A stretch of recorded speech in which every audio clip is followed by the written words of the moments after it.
Hello, good morning, नमस्कार दोस्तों। दिल की गहराइयों से आप सभी का हार्दिक स्वागत है। असिस्टेंट लोगो पायलट का आज हम जो previous year question paper solve कर रहे हैं उसका सेकेंड पार्ट है। जिस प्रकार से कल हमने धमाल मचाया था क्वेश्चनों में, उसी प्रकार से आज भी हम कुछ अलग लेवल का करने वाले हैं। बट कल हुआ यूँ था कि मैं आपको बोला कि 20 क्वेश्चनों का सॉल्यूशन दूंगा, बट थोड़ा सा लाइट के इशू के कारण मैंने 17 क्वेश्चन का ही सॉल्यूशन दिया। बट जो कमिटमेंट एक बार हो गया दोस्तों, उस कमिटमेंट को पूरा करना ये मेरा काम है ना। आज मैं उसको कंप्लीट करूंगा। तो देखिएगा, अपने सेशन को स्टार्ट करते हैं। और जो भी नए विद्यार्थी हमारे साथ कनेक्ट हो रहे हैं वो प्लीज़ चैनल को सब्सक्राइब कर लें। और सुबह का ये जो 9 बजे वाली क्लास है ना, ये आपके लिए बहुत इंपॉर्टेंट क्लास है, खास तौर पर असिस्टेंट लोको पायलट के लिए। और जैसे ही इसका previous year question paper solve होता है, वैसे ही टॉपिक वाइज क्वेश्चन मैं आपके लिए लेकर के आऊँगा, जो कि Bihar state power holding company के लिए भी काफ़ी महत्वपूर्ण टॉपिक्स होंगे, है ना। तो चैनल को सब्सक्राइब कर लीजिएगा और एक बार वीडियो को भी शेयर कीजिए। चलिए, सुबह सुबह के टाइम हम अपने एक मोटिवेशन कोट्स के साथ इस सेशन की शुरुआत करते हैं कि दोस्तों, परिणाम कभी भी आपके सोच के अनुसार नहीं होता है मेरे दोस्त, वह हमेशा आपके मेहनत के अनुसार होता है। और जितना दबा के स्ट्रगल करेंगे ना, वही आपका स्ट्रगल ही आपके रिजल्ट को फिक्स करेगा कि आपका रिजल्ट किस प्रकार का होने वाला है ना। हम जो आपके लिए डेली क्लास ला रहे हैं उसका पीडीएफ के लिए आपको ये हमारा टेलीग्राम चैनल ज्वाइन करना होगा। डिस्क्रिप्शन बॉक्स में लिंक दिया गया है ना। देखिएगा, ये क्वेश्चन नंबर कौन सा है? क्वेश्चन नंबर है 18। और इस क्वेश्चन में क्या कहा जा रहा है कि एक परिणामित्र है ना, जिसमें ऑयल डाली गई है। इस ऑयल की परावैद्युतांक सामर्थ्य प्रति एमएम कितने होने की आवश्यकता होती है। जैसे हर किसी का अपना एक स्ट्रेंथ होता है, आपका एक अलग ही अपना स्ट्रेंथ होगा, आपका अपना ही एक ताकत होगी। उसी प्रकार से ऑयल का भी एक ताकत है। हम उस ऑयल की बात कर रहे हैं जिसको हम ट्रांसफार्मर में डालते हैं, है ना, synthetic oil. The dielectric strength of a transformer oil is expected to be per mm कितना होता है। देखिए, जो ट्रांसफार्मर होता है ना मेरे भाई, ट्रांसफार्मर ऑयल 2 प्रकार के होते हैं। एक होता है विदाउट फिल्टर, है ना, और एक होता है फिल्टर। एक होता है फिल्टर्ड। तो विदाउट फिल्टर वाली जो होती है, ये तो आपका होता है 30 किलो वोल्ट प्रति एमएम। बट जो फिल्टर वाली होती है, ये होती है आपकी 40 से लेकर के 50 किलो वोल्ट प्रति एमएम, है ना। ये किलो वोल्ट प्रति एमएम है क्या चीज़? ये किलो वोल्ट प्रति एमएम का मतलब है, जैसे कि ये एक ऑयल है ना, ऑयल का एक कंटेंट है। ये क्या है? ऑयल का एक कंटेंट है ना। कोई भी चीज़ होता है छोटे छोटे कणों से मिलकर के ही बना होता है। अगर मान लिया जाए कि इन 2 कंटेंट के बीच में ना गैप जो है वो कितना है, वो है आपका 1 mm का, है ना। अगर हम इस पे मान लीजिए कि 30,000 वोल्ट अप्लाई करते हैं, तब तक कुछ नहीं होगा। लेकिन 30,000 वोल्ट से ज़्यादा अगर हम इस ऑयल को देंगे का मतलब क्या है कि ऑयल आप जो ट्रांसफार्मर का कॉइल होता है उसके बीच में होगा, तो सप्लाई तो ट्रांसफार्मर के कॉइल में जाएगी, लेकिन कॉइल के संपर्क में ही ऑयल है, तो इसमें भी विद्युत धारा का प्रवाह होगा। तो 30 किलो वोल्ट से ज़्यादा तो इसमें भी उसका असर पड़ता है ना। वैसे तो एक इंसुलेटर के रूप में काम करता है। अगर 30,000 वोल्ट से ज़्यादा हम इसमें वोल्टेज अप्लाई कर दिए तो फिर ये इंसुलेटर क्या बन जाएगा? कंडक्टर बन जाएगा। और कंडक्टर में मेरे भाई विद्युत धारा का प्रवाह हो जाता है, तो इसमें भी फिर ये भी ब्रेक डाउन हो जाएगा, इसमें भी धारा का प्रवाह होने लगेगा। तो 2 ऑप्शन आपके पास आते हैं, एक फिल्टर का, एक विदाउट फिल्टर का। तो ऑप्शन देखिए, विदाउट फिल्टर वाली नहीं, यहाँ पर ऑप्शन है, सॉरी, यहाँ पर ऑप्शन विदाउट फिल्टर वाली है, फिल्टर वाली ऑप्शन नहीं है ना। चलिए, ओके रिपोर्ट है। जो नेक्स्ट क्वेश्चन है उसको देखिएगा। नेक्स्ट क्वेश्चन क्या कह रहा है आपसे? कह रहा है कि एक डेल्टा स्टार संयोजन में संतुलित लोड है, उसके लिए विद्युत शक्ति, व्यय विद्युत शक्ति कितनी होगी। यानी कि जो आप कंज्यूम कर रहे हैं पावर, है ना, बैलेंस लोड में कंज्यूम कर रहे हैं पावर, और वाइंडिंग कैसा है? डेल्टा स्टार है, उसमें पावर किस प्रकार से कंज्यूम होता है। तो पावर मेरे भाई √3 लाइन वोल्टेज और फेज वोल्टेज cos φ, यही आपका आंसर होगा, है ना। लाइन वोल्टेज किसको कहते हैं? जैसे कि ये आपकी स्टार वाइंडिंग हो गई है ना, ये क्या है आपकी स्टार वाइंडिंग हो गई, ये हो गया आर फेज, ये हो गई आपकी न्यूट्रल, ये हो गई आपकी वाई फेज और ये हो गया बी फेज, है ना। तो लाइन वोल्टेज आप किसको कहेंगे, ये जो आपका दो फेज है ना, जैसे कि ये वाली एक फेज हो गई और ये वाली आपकी एक फेज हो गई, इन दोनों फेज के बीच में जो भी आप वोल्टेज मेजर करेंगे ना, जो भी आप वोल्टेज मेजर करेंगे वो वोल्टेज कौन सा वोल्टेज आएगा, वो आपका लाइन वोल्टेज आएगा। तो लाइन वोल्टेज और फेज वोल्टेज, लाइन वोल्टेज और फेज करंट, और इन दोनों करंट और वोल्टेज के बीच में जो एंगल आएगा इलेक्ट्रिक एंगल, उसको मल्टीप्लाई करना है। और √3 यानी कि 3 फेज सप्लाई है तो √3 भी आपको करना होगा। इस प्रकार से जो लॉस होता है, जो कंज्यूम होता है विद्युत पावर, इस प्रकार से उसको हम निकालते हैं, है ना। एक और आपके पास आंसर होता है इसका कि 3 cos phi, है ना, ये भी आपका करेक्ट आंसर होता है, बट ऑप्शन में नहीं है। तो आप किधर जाएंगे, आप जाएंगे ऑप्शन नंबर सी की तरफ जाएंगे, है ना। इसी प्रकार से आप देखिए हर क्वेश्चनों का सॉल्यूशन पाते रहिएगा, बस नोटबुक को अपने साथ में रखना, है ना। कलम से क्रांति कर रहा है जो विद्यार्थी, वो नोटबुक और कलम को अपने पास में रखे, है ना, क्योंकि बिना नोटबुक और बिना कलम का आप कुछ नहीं कर सकते मेरे भाई। हर स्टूडेंट का, आपका ही नहीं, हर स्टूडेंट का सबसे बड़ी जो ताकत होती है, स्ट्रेंथ होती है ना, उसकी कलम ही सबसे बड़ी उसकी ताकत होती है। कलम से ही लिखी जाती है किस्मत, है ना। नेक्स्ट है कि धारा नियंत्रण करंट कंट्रोल मोड का इस्तेमाल किया जाता है। ये जो एक आपके साथ ब्लॉक डायग्राम है, मैं आपके साथ इसको शेयर कर रहा हूँ। ये ब्लॉक डायग्राम किसका है, ये एक्चुअल में देखा जाए ना तो ये है आपका जो वोल्टेज नियंत्रण, है ना, वोल्टेज चार्जिंग का जो वोल्टेज नियंत्रण विधि होता है उसी का ये ब्लॉक डायग्राम है। देखिएगा ध्यान से, हम बैटरी की सतत चार्जिंग के लिए हम इसको इस्तेमाल में लेते हैं। पहले क्या होता है कि जब बैटरी आपकी पूरा डिस्चार्ज रहेगी उस समय जो धारा का मान होगा, वो धारा का मान क्या होगा कि अधिक होगा, और जैसे जैसे बैटरी चार्ज होती जाती है उस समय यही करंट क्या होता है, धीरे धीरे करके कम होती जाती है ना। तो प्रारंभ में करंट अधिक, फिर अंत में जाकर के करंट 0 हो जाती है, और वही ये दर्शाता है कि बैटरी फुल चार्ज हो चुकी है। यहां से एक और बड़ा शानदार सा क्वेश्चन बनता है कि बताइएगा ये जो लैंप हम प्रयोग कर रहे हैं ना, ये कितने वाट का हम यहाँ पर लगाते हैं। तो याद रखना मेरे दोस्त, 200 वाट 230 वोल्ट, है ना, 200 वाट 230 वोल्ट का हम यहाँ पर प्रयोग करते हैं।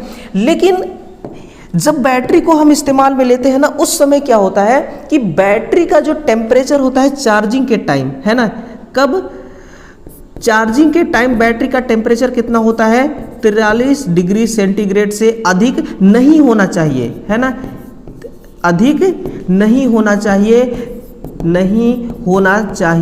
ये आपको चार्जिंग के दरमियान ध्यान रखना होगा कि 43 डिग्री सेंटीग्रेड से अधिक नहीं होना चाहिए चार्जिंग टेम्परेचर। और इसमें जो टाइमिंग होता है ना, ये बहुत अधिक लगता है, क्योंकि बहुत धीमे धीमे इसमें चार्ज होता है बैटरी, तो इसमें जो टाइम है वो भी बहुत ज़्यादा लगता है ना।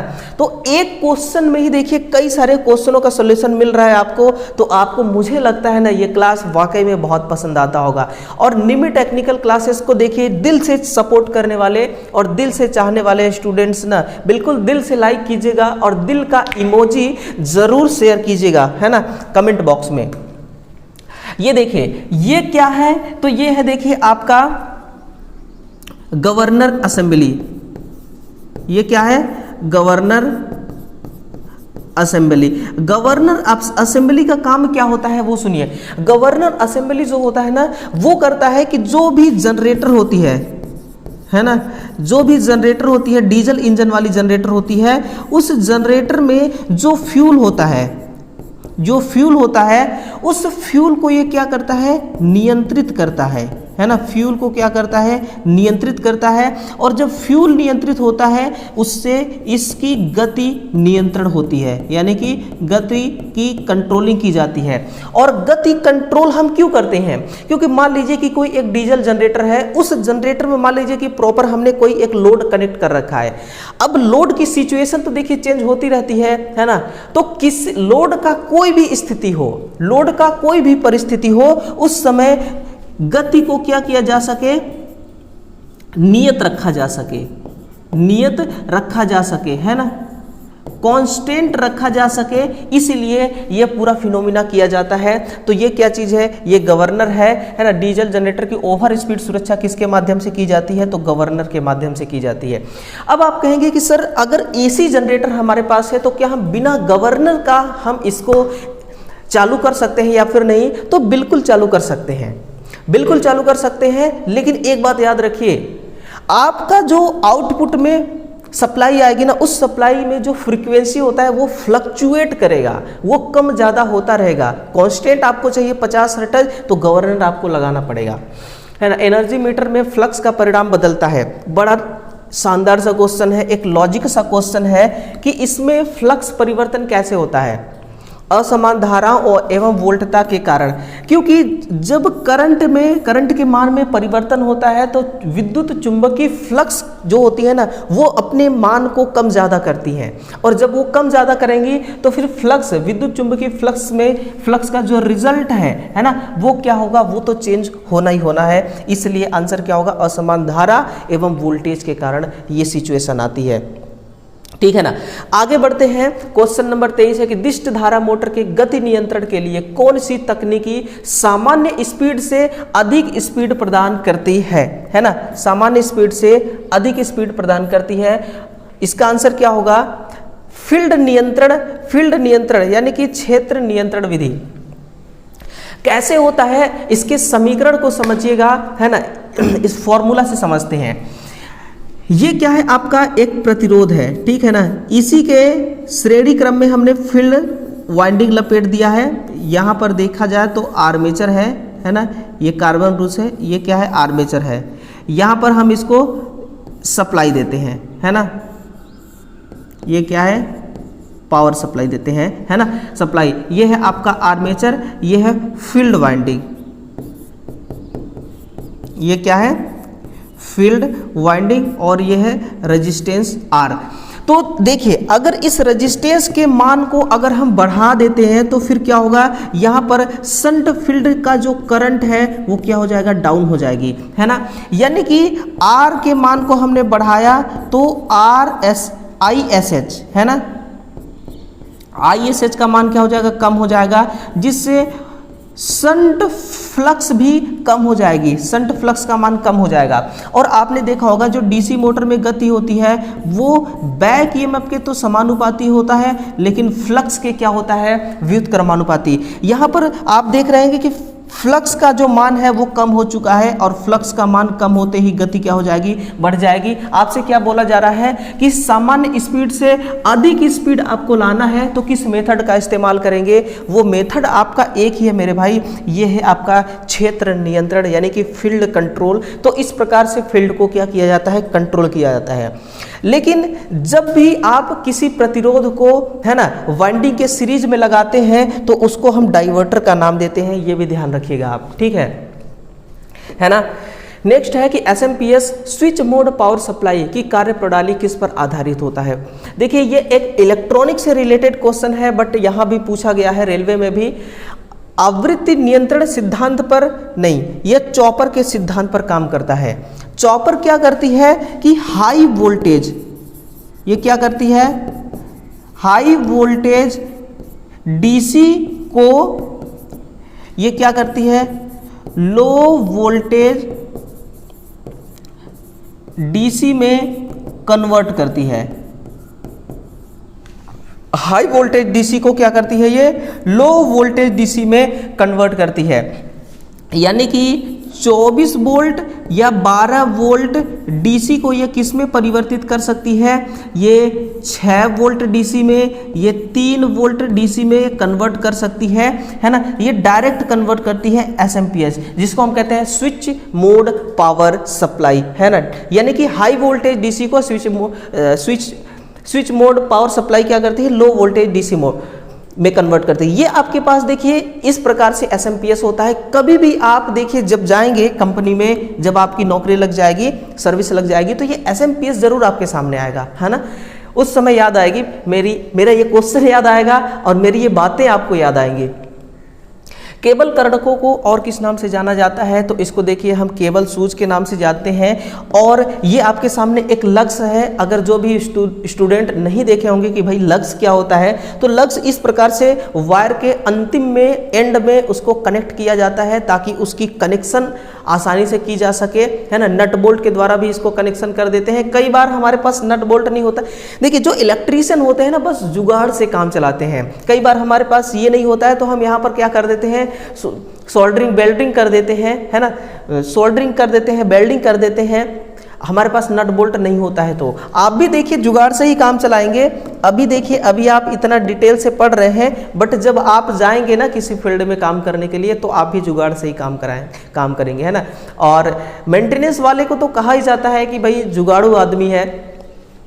4 बिट के समूह को और क्या कहा जाता है? 4 बिट के समूह को देखिए, जो 8 बिट होता है ना, जो 8 बिट होता है उसको कहा जाता है 1 बाइट, है ना। और जो 4 बिट होते हैं उसको कही जाती है, 4 बिट को कही जाती है एक निबल, है ना। 4 बिट को क्या कही जाती है? एक निबल कही जाती है। तो आप देखिएगा एक nibble, option number D is correct answer. ये सब देखिए इलेक्ट्रॉनिक वाला जो आपका चैप्टर होता है आईटीआई में, वहां से भी क्वेश्चन उठाया गया है। ऑटो ट्रांसफार्मर में क्या होता है? ऑटो ट्रांसफार्मर में कितनी वाइंडिंग होती है? कहने का मतलब इनका यही है। तो इसमें 4 वाइंडिंग नहीं, 1 वाइंडिंग इसमें होती है, 1 वाइंडिंग होती है। और इसका इस्तेमाल ना आज के टाइम पे बहुत ज़्यादा किया जाता है। कहाँ कहाँ पर किया जाता है? जो वोल्टेज रेगुलेटर होता है, मैं यहाँ पर नोट करा रहा हूँ, जो वोल्टेज रेगुलेटर होता है वहाँ पर भी इसका इस्तेमाल करते हैं। और जो इंडक्शन मोटर होती है ना, उसका स्पीड कंट्रोल करने के लिए, है ना, स्पीड कंट्रोलिंग के लिए भी इस्तेमाल करते हैं। और तीसरा मोटर को स्टार्ट करने के लिए, है ना, मोटर स्टार्टिंग के लिए, स्टार्टिंग का मतलब स्टार्टर के रूप में किया जाता है। तो तीनों इसका यूज है। इसमें देखिए सिंगल वाइंडिंग होती है, उसी वाइंडिंग में सप्लाई देते हैं, उसी वाइंडिंग में ईएमएफ जनरेट होती है। यानी कि पावर का कन्वर्जन, एनर्जी का कन्वर्जन जो होता है एक ही वाइंडिंग में होता है। यानी कि यहाँ पर राजा भी एक, यहाँ पर राजा वही है और प्रजा भी वही है, सब कुछ यही है। और इसका इस्तेमाल भी आजकल बहुत ज़्यादा किया जाता है। स्टार्टर भी इससे बनाए जा रहे हैं, है ना। ऑटो ट्रांसफार्मर स्टार्टर बनाए जा रहे हैं जो 100 HP यानी कि 100 HP तक के मोटर को स्टार्ट कर देती है। सिंगल वाइंडिंग में भी देखिए कितना पावर है। दिए गए विकल्पों में से उपभोक्ता वितरण के लिए प्रयुक्त ट्रांसफार्मर कुंडलन परिवर्तन करता है। जब भी बात आए कंज्यूमर की, किसकी बात आए? Identify the transformer winding used for consumer distribution from the given option. यानी कि जो ऑप्शन दिया गया है उसमें जो उपभोक्ता है, उपभोक्ता के लिए वितरण ट्रांसफार्मर प्रयुक्त किए जाते हैं, उसमें वाइंडिंग कैसी होती है? सिंपल सी है, डेल्टा और स्टार। ये जो आपकी डेल्टा वाइंडिंग है मेरे भाई, इसमें 33 या फिर 11 kV को कनेक्ट किया जाता है इनपुट के रूप में, है ना। और जो स्टार वाइंडिंग है इसमें क्या किया जाता है? आउटपुट ली जाती है या तो 415 वोल्ट या फिर 230 वोल्ट, है ना। और इससे क्या किया जाता है?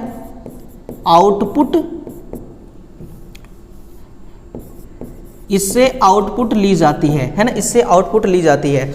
और इसमें देखिए जैसे कि ये आपकी स्टार वाइंडिंग हो गई, है ना, ये क्या है आपकी स्टार वाइंडिंग हो गई। तो यहां से आप एक फेज निकालेंगे आर, ये हो गया आपका आर फेज।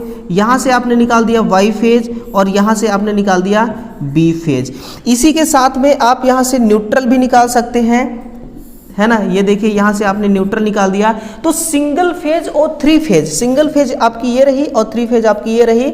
सिंगल फेज और 3 फेज दोनों फेज यहां से आप प्राप्त कर सकते हैं। लेकिन जो डेल्टा प्रकार की वाइंडिंग होती है ना, उसमें इस प्रकार का कार्य आप नहीं कर सकते हैं। इसलिए डेल्टा को प्राइमरी में और स्टार को सेकेंडरी में। जो डिस्ट्रीब्यूशन ट्रांसफार्मर आजकल जनरली घरों में लगाए जा रहे हैं, उसी की बात कही जा रही है। और अगर कोई छोटा एरिया है तो वहाँ पर 25 kVA का ज़्यादातर ट्रांसफार्मर लग रहा है, और अगर थोड़ा बड़ा है तो वहाँ पर 63 kVA का ट्रांसफार्मर लग रहा है। आप स्वयं देखिएगा, आप जिस भी इलाके में, जिस भी शहर में रहते होंगे, आप देखिएगा आपके नज़दीकी, आपके घर के जो आसपास में जहाँ पर भी लगा होगा वहाँ पर देखिएगा नेम प्लेट पर लिखा होता है। ठीक है, भारतीय घरों में सिंगल फेज सप्लाई वोल्टेज किस रूप में होता है? तो ये आरएमएस वोल्टेज होता है। जो हमारे घरों में सप्लाई आ रही है 230 वोल्ट ना, जिससे हम चला रहे हैं, जिससे ये बोर्ड चल रही है, डिजिटल बोर्ड, जिस मोबाइल से आप देख रहे हैं, ये सब कुछ जो हम चार्ज करते हैं ना, ये आरएमएस वोल्टेज से ही चार्ज करते हैं, है ना। आरएमएस वोल्टेज जो होता है वो घरों में आती है, फिर हम जिस प्रकार से यूज करना चाहे कर सकते हैं, चाहे उसको डीसी बदल के यूज करें या फिर एसी ही यूज करें। नेक्स्ट है तुल्यकालन में किस कारण से तुल्यकालन की, निम्नलिखित में से किस कारण से तुल्यकालन की जो ब्राइट लैंप विधि होता है ना, ब्राइट लैंप विधि में विधि को डार्क विधि पर वरीयता दी जाती है? इसलिए कि तीक्ष्ण या फिर एकदम सटीक सिंक्रोनाइजेशन हो सके, इसलिए हम ऐसा प्रोसेस करते हैं। क्योंकि सिंक्रोनाइजिंग जो है ये प्रॉपर 100% होना चाहिए, नहीं तो सिंक्रोनाइजिंग फेल हो सकती है, आप उस पर लोड नहीं डाल सकते हैं, हो सकती है आपकी जनरेटर खराब हो सकती है। ठीक है, घर के बाहर लगाई जाने वाली लाइट की अंतर्वेशन सुरक्षा क्या है? आपके लिए ना मैं सच बताऊं तो ये एक नया मसाला है, एक नया क्वेश्चन है। IP65 जो होती है ये तो इसका सही आंसर है, लेकिन ये किसको बताता है? ये बताता है कि वाटर प्रूफ, है ना, वाटर प्रूफ और साथ में आपका डस्ट प्रूफ, है ना, डस्ट प्रूफ। वाटर प्रूफ भी ये होता है और ये डस्ट प्रूफ भी होता है। ये कही जा रही है कि जो लाइट आप घरों के बाहर लगाते हैं, है ना, मान लीजिए कोई स्ट्रीट लाइट हो गई, उसको यदि आप कुछ सेकंड के लिए पानी के अंदर भी डुबा देंगे ना तो भी वो खराब नहीं होगा। वो डस्ट प्रूफ होता है, कितना भी धूल धक्कड़ उस पर जमा हो जाए वो खराब नहीं हो सकती है लाइट, है ना। IP65 इसका क्या है? एक स्टैंडर्ड मानक है। IP65 यही बताता है आपको कि ये क्या है, वाटर प्रूफ है और फिर ये डस्ट प्रूफ होता है। सामान्यतः आयु और स्वस्थ वाले व्यक्ति के शरीर का प्रतिरोध का मान कितना होता है? तो वैसे तो आंसर 1 किलो ओम होना चाहिए। 1 किलो ओम का मतलब क्या है? 1000 ओम होना चाहिए, ठीक है ना। और 2.5 किलो ओम का मतलब क्या होता है? 2500 ओम, है ना। और 5 किलो ओम का मतलब हो गया 5000 ओम, और 10 किलो ओम का मतलब हो गया कि 10,000 ओम, ठीक है। 1 किलो ओम, अब यहां पर यह डिफाइन नहीं किया गया है मेरे भाई कि ये सूखे शरीर का पूछा जा रहा है या फिर गीला शरीर का, क्योंकि सूखे शरीर का अलग प्रतिरोध होता है, गीला शरीर का अलग प्रतिरोध होता है। कमर से पैर तक का अलग प्रतिरोध होता है, कमर से देखिए यहां तक का अलग प्रतिरोध होता है, हाथों का प्रतिरोध अलग होता है, लेडीज और जेंट्स का प्रतिरोध अलग होता है, मोटा और पतले लोगों का प्रतिरोध अलग होता है। तो यहाँ पर कुछ डिफाइन नहीं किया गया है, बस ऑप्शन को देख के आप जज कर सकते हैं कि किस प्रकार का ये बात कह रहा है ना। इतना खिलाड़ी तो आप हो ही चुके होंगे। लीजिए एक और शानदार सा क्वेश्चन है कि भारत में अधिकांश बिजली उत्पन्न की जाती है, तो ये अधिकांश देखिए हवा के द्वारा तो बहुत कम की जाती है। नाभिकीय विद्युत संयंत्र जो है ये बहुत बड़ी प्लांट होती है, इसमें खर्चा भी बहुत ज़्यादा आता है, और इसमें जो न्यूक्लियर फ्यूल के लिए इस्तेमाल करती है वो न्यूक्लियर की उत्पादन भी बहुत कम है, बहुत कम यानी कि मिलता है। और पानी के द्वारा आप नहीं कर सकते, क्योंकि देखिए बरसात आज के टाइम पे हो कहाँ रही है, बहुत कम बरसात हो रही है, और इसके लिए तो बहुत ज़्यादा पानी की ज़रूरत पड़ती है, नहरों की ज़रूरत पड़ती है। तो ऑप्शन एक ही आपके पास देखिए, ताप विद्युत संयंत्र द्वारा, यानी कि NTPC के द्वारा। ये आपके पास एक प्लांट है, इसमें क्या होता है कि सबसे पहले देखिए, सबसे पहले फ्यूल, इसमें सबसे पहले क्या डाली जाती है? फ्यूल। इस फ्यूल को क्या करते हैं हम? जलाते हैं कहाँ पर? बॉयलर में। हम फ्यूल को कहाँ पर जलाते हैं? बॉयलर में। बॉयलर में क्या बनती है? स्टीम। बॉयलर में स्टीम तैयार होता है। इस स्टीम को प्रेशर के द्वारा हम टरबाइन तक पहुँचाते हैं, है ना। कहाँ तक पहुँचाएंगे? टरबाइन तक पहुँचाते हैं, और टरबाइन घूमती है, जिससे क्या होता है? इलेक्ट्रिसिटी जनरेट होती है, इलेक्ट्रिसिटी का जनरेशन होता है ना। तो ये सारा प्रोसेस होता है, और इसी प्रोसेस के द्वारा हम इसमें क्या करते हैं?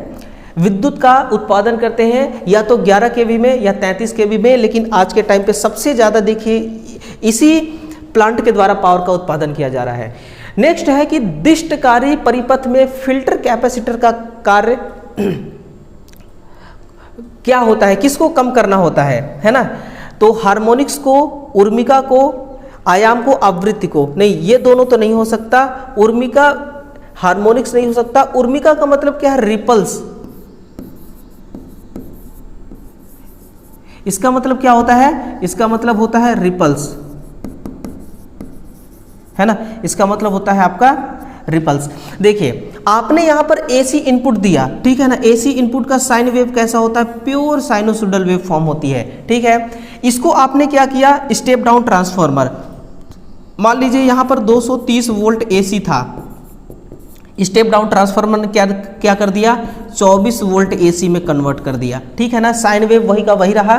ब्रिज रेक्टिफायर, रेक्टिफायर का काम होता है, इसका काम क्या होता है?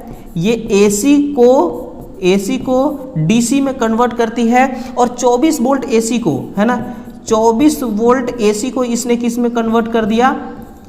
24 वोल्ट डीसी में कन्वर्ट कर दिया, है ना? अब इसका वेव फॉर्म में भी फर्क आता है। वेव फॉर्म अब कैसा हो गया? इस प्रकार का आउटपुट वेव फॉर्म मिलेगा, है ना? अब यहां पर हमने क्या लगा दिया? हमने यहां पर फिल्टर लगा दिया। अब फिल्टर का काम क्या होता है कि ये 24 वोल्ट डीसी जो है इसको तो ये 24 वोल्ट डीसी ही रहने देगा, लेकिन इसमें जो आपका ये जो वेव फॉर्म है इसको ये चेंज करेगा, है ना? ये शुद्ध करने की कोशिश करेगा, लेकिन प्योर शुद्ध नहीं कर पाएगा। फिर आपने लगा दिया वोल्टेज रेगुलेटर। ये जो वोल्टेज रेगुलेटर है, ये वोल्टेज रेगुलेटर क्या करेगा? इस 24 वोल्ट को 24 वोल्ट ही रहने देगा, है ना? 24 को ये क्या करेगा? 24 को ये 24 ही रहने देगा। बट यहाँ पर क्या करेगा कि ये इसका जो वेव फॉर्म है वो प्योर इस प्रकार से हो जाएगा। प्योर किस प्रकार से हो जाएगा? इस प्रकार से। यानी कि शुद्ध एसी को शुद्ध डीसी में कन्वर्ट कौन कर रहा है? तो ये सारे प्रोसेस कर रहे हैं, और यहाँ से आप क्या प्राप्त करेंगे? यहाँ से आपको आउटपुट मिल जाएगा, है ना?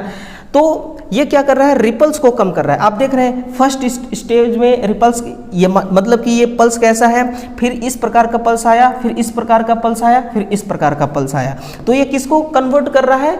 ये एसी को डीसी में कन्वर्ट करके रिपल्स को भी साथ ही साथ शुद्ध कर रहा है ना? अंतर्ध्रुवी वाइंडिंग में निम्नलिखित में से किसके साथ श्रेणी क्रम में संयोजित की जाती है? पोल वाइंडिंग, योक वाइंडिंग, आर्मेचर वाइंडिंग। किसमें? आर्मेचर वाइंडिंग में। और जो इंटरपोल होता है ना, इसमें देखिए जो आर्मेचर वाइंडिंग होती है ये, और जो इंटरपोल वाइंडिंग होती है, जो इंटरपोल वाइंडिंग होती है ना, इन दोनों में अगर देखा जाए तो वाइंडिंग कितना होता है? 1/3। किसका 1/3? आर्मेचर वाइंडिंग का 1/3 होता है आपका इंटरपोल वाइंडिंग। लेकिन इसमें जब साइज की बात आती है ना, किसकी बात? साइज की बात आती है, तो साइज देखिए इंटरपोल वाइंडिंग का, इंटरपोल जो होता है ना, इंटरपोल जो होती है, इस इंटरपोल की साइज जो होती है ना छोटी होती है।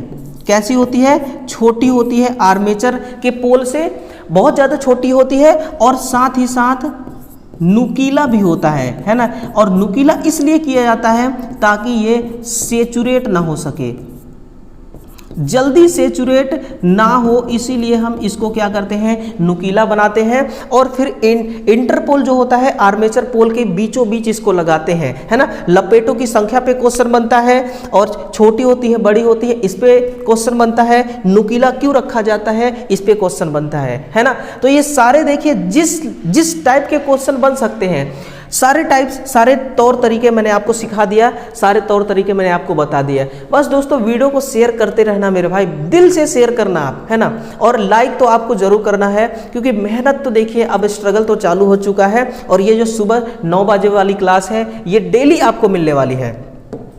सोल्डरिंग के लिए जो टेम्परेचर का एवरेजन सीमा होती है वो कितना होता है? 180 से लेकर के 250 डिग्री सेंटीग्रेड तापमान तक होती है, जो कि सोल्डरिंग का काम होता है कि धात्विक चालकी तारों को क्या करना? कनेक्ट करना। ओम का नियम निर्दिष्ट करता है I = V/R, और ये हमेशा इसका प्रयोग कहाँ पर किया जाता है? देखिए इसका जो इस्तेमाल है वो किया जाता है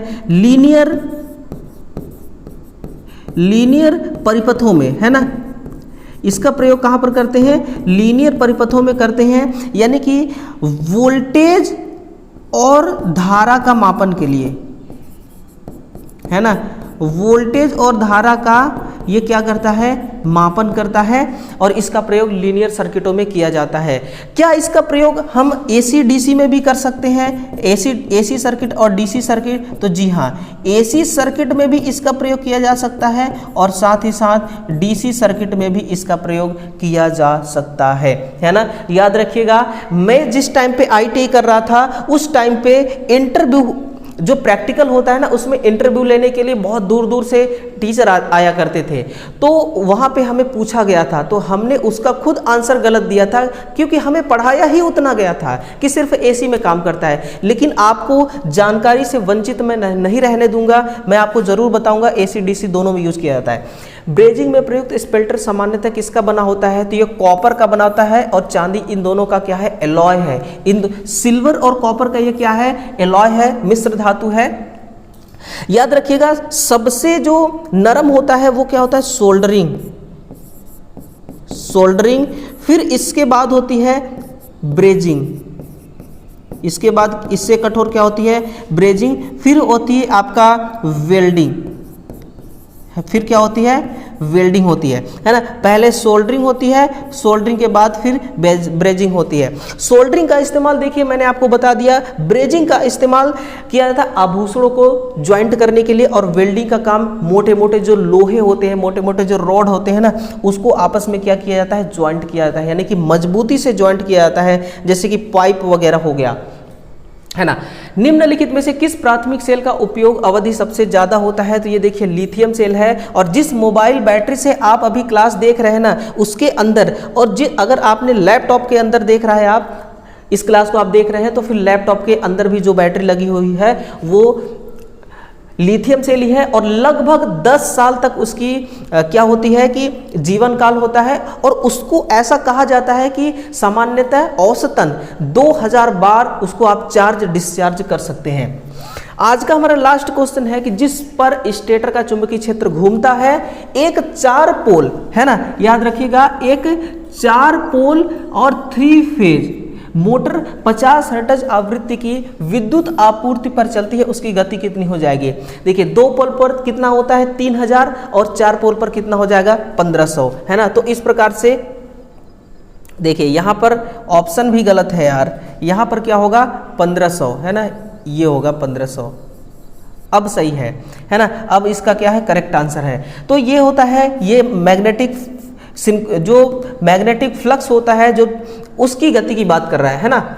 चलिए, हमारे पास देखिएगा दोस्तों, यहाँ पर कल के लिए भी क्लास अवेलेबल है ना। ये देखिए, कल के लिए भी मैंने कंटेंट रेडी कर रखा है। क्लास बहुत ज़्यादा बड़ी ना हो, इसके लिए बस इतना ही आज सॉल्यूशन करेंगे, बाकी के बचे हुए कल क्वेश्चन हम सॉल्व करने वाले हैं, ठीक है ना। तो वीडियो को यार एक बार दबा के शेयर करिए, है ना, और दिल से लाइक कीजिएगा, और बिल्कुल दोस्तों तैयारी करते समय आपको थकना नहीं है ना। ताबड़तोड़ मेहनत करना है, जी तोड़ मेहनत करना है, और सबसे आगे आपको निकलना है ना। आपका जो सपना है असिस्टेंट लोको पायलट बनने का, या फिर इसके अलावा कोई भी आपका सपना है, चाहे इसरो हो, डीआरडीओ हो, है ना, हर सपना पूरा हो सकता है, बस उसके प्रति एक सच्ची लगन, सच्ची मेहनत होना चाहिए, है ना।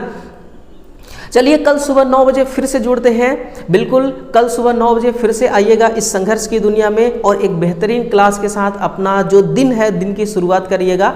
तो मिलते हैं नए क्लास के साथ दोस्तों, तब तक के लिए दिल से आप सभी को बहुत बहुत धन्यवाद।